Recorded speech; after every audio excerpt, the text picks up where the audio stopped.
Baik, bismillahirrahmanirrahim. Assalamualaikum warahmatullahi wabarakatuh.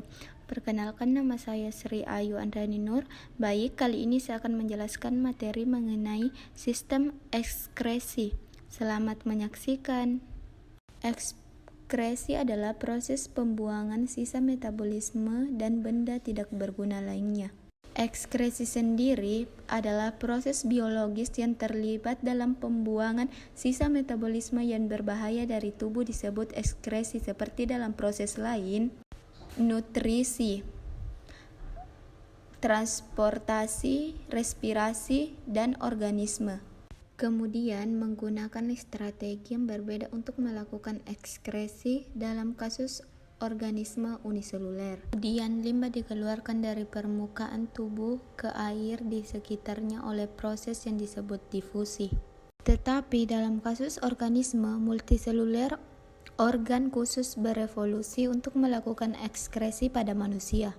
Organ utama yang terlibat dalam ekskresi adalah ginjal. Sistem ekskresi manusia terdiri dari satu pasang ginjal kanan dan satu pasang ginjal kiri, sepasang ureter kanan dan ureter kiri. Buah kandung kemih untuk uretra ginjal terletak di perut. Di kedua sisi tulang punggung ginjal adalah unit filtrasi dasar yang terdiri dari dinding yang sangat tipis. Setiap kapiler darah, kelompok kapiler dikaitkan dengan cup ujung berbentuk tabung yang mengumpulkan urin yang disaring.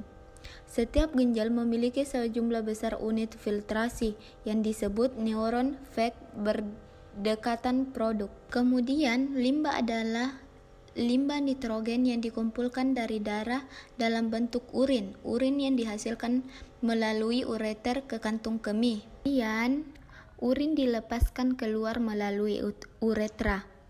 Proses pembentukan urin berlangsung dalam 3 langkah.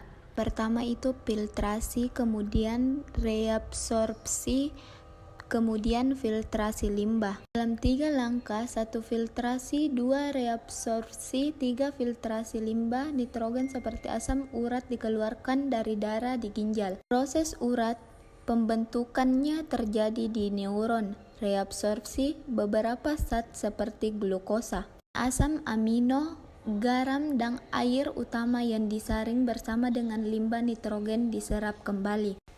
Jumlah air yang diserap kembali tergantung pada kelebihan air dan limbah terlarut. Dan dari neuron pada ginjal, mekanisme berkemih urin yang terbentuk di ginjal masuk ke seluruh paru-paru yang disebut ureter. Kemudian urin dilepaskan keluar melalui uretra.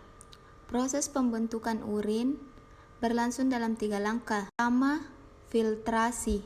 Filtrasi adalah penggunaan bahan berpori untuk memisahkan padatan dan cairan dalam satu campuran. Kemudian reabsorpsi. Reabsorpsi adalah cara di mana tubuh menyerap kembali zat yang diperlukan oleh tubuh. Misalnya garam, protein yang masih dalam bentuk albumin menjadi amonia, dan protein dan cairan lainnya yang diperlukan badan Malpighi.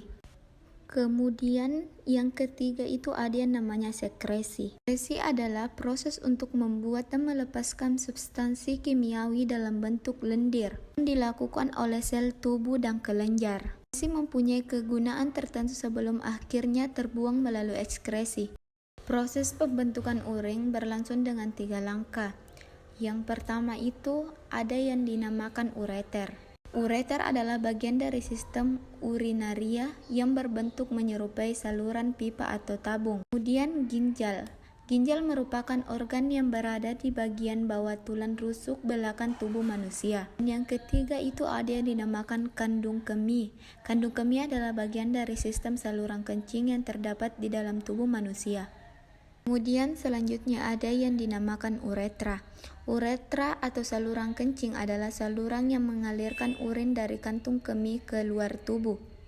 Mekanisme berkemih urin yang terbentuk di ginjal masuk ke seluruh paru-paru yang disebut ureter. Satu ujung ureter terhubung ke ginjal dan ujung lainnya terhubung ke kantung kemih. Urin disimpan di kantung kemih sampai tekanan kantung kemih menyebabkan ingin buang air kecil. Air kecil keluar melalui uretra. Baik, mungkin itu saja yang dapat saya jelaskan.